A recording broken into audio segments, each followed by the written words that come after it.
Hello friends, welcome to రుచి వంటిల్లు. ఈరోజు మనం బీరకాయ బజ్జీ కూర చాలా టేస్టీగా ఎలా తయారు చేసుకోవాలో చూద్దాము. ఈ బీరకాయ బజ్జీ కూర మనకు రైస్ ఇంకా చపాతీలోకి చాలా టేస్టీగా ఉంటుంది. చాలా సింపుల్గా చేసేసుకోవచ్చు. సో లేట్ చేయకుండా వీడియోలోకి వెళ్ళిపోదాం.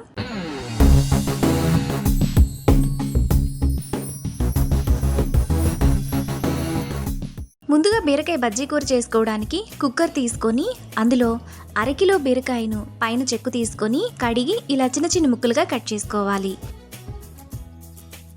తరువాత చిన్న చిన్న ముక్కలుగా కట్ చేసుకున్న 2 టమాటా, పొడవుగా కట్ చేసుకున్న 2 పచ్చిమిరపకాయలు. బీరకాయ కొద్దిగా చప్పగా ఉంటుంది కాబట్టి అందులోకి 2 రెబ్బల చింతపండు, ఒక 2-3 టేబుల్ స్పూన్లు నీళ్లు పోసుకోవాలి. నీళ్ళని ఎక్కువగా పోయకూడదు, కొద్దిగా పోసుకుంటే సరిపోతుంది. ఇప్పుడు కుక్కర్ మూత విజిల్ పెట్టుకొని 2 విజిల్స్ వచ్చేంత వరకు మీడియం ఫ్లేమ్లో ఉడకనివ్వాలి. కుక్కర్ విజిల్స్ వచ్చి ప్రెషర్ పూర్తిగా పోయిన తర్వాత బీరకాయను కొద్దిగా మెత్తగా చేసుకోవాలి.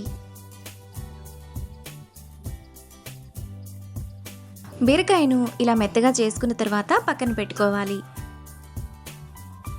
ఇప్పుడు స్టవ్ మీద ప్యాన్ పెట్టుకొని అందులో 1 టేబుల్ స్పూన్ ఆయిల్ వేసుకోవాలి. ఆయిల్ వేడైన తర్వాత 1 టీ స్పూన్ ఆవాలు, జీలకర్ర, ఒక ఎండుమిరపకాయ వేసుకొని ఫ్రై చేసుకోవాలి.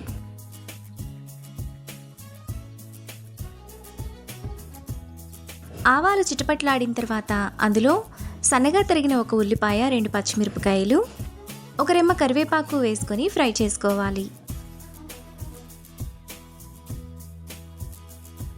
ఉల్లిపాయలు కూడా వేగిన తర్వాత అందులో 1/2 టీ స్పూన్ అల్లం వెల్లుల్లి పేస్ట్ వేసుకొని అల్లం వెల్లుల్లి పేస్ట్ పచ్చివాసనంతా పోయేంత వరకు ఫ్రై చేసుకోవాలి. అల్లం వెల్లుల్లి పేస్ట్ కూడా వేగిన తర్వాత అందులో 1/2 టీ స్పూన్ పసుపు, 1 టీ స్పూన్ కారం, 1 టీ స్పూన్ ధనియాల పొడి వేసుకొని ఒకసారి కలుపుకోవాలి. ఇలా కలుపుకున్న తర్వాత ముందుగా మనం పక్కన పెట్టుకున్న బీరకాయను వేసుకోవాలి. ఇప్పుడు అడుగు నుంచి ఒకసారి బాగా కలుపుకోవాలి.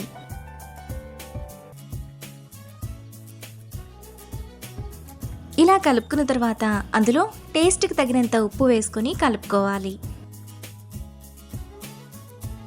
ఇప్పుడు మూత పెట్టుకొని మధ్య మధ్యలో కలుపుతూ 10 నిమిషాల పాటు మీడియం ఫ్లేమ్లో ఉడకనివ్వాలి. 10 నిమిషాల తర్వాత బీరకాయ బజ్జీ కూర మనకు ఈ విధంగా ఉడికిపోతుంది. ఇప్పుడు సన్నగా తరిగిన కొత్తిమీర కొద్దిగా వేసుకుని కలిపి మరో నిమిషం పాటు మీడియం ఫ్లేమ్లో ఉడకనివ్వాలి.